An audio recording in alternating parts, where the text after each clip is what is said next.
you need to set your company values. You need to set your what you want your vision to be and what your business is about.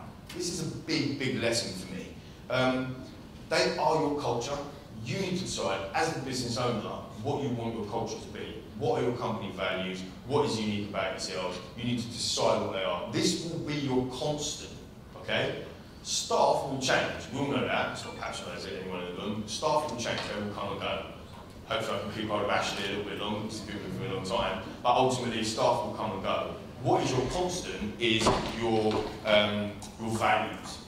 And the people or the persons that decide on that company, on the company values, is you.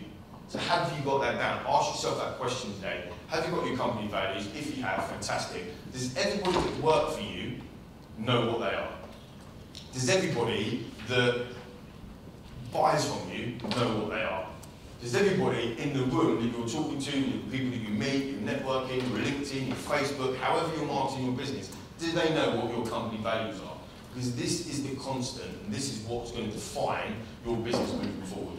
Really important.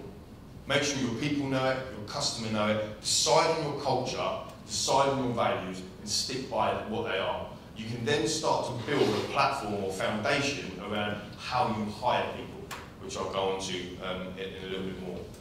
People make no bones about it, the heartbeat of your business, their most expensive asset, and ultimately they are your company.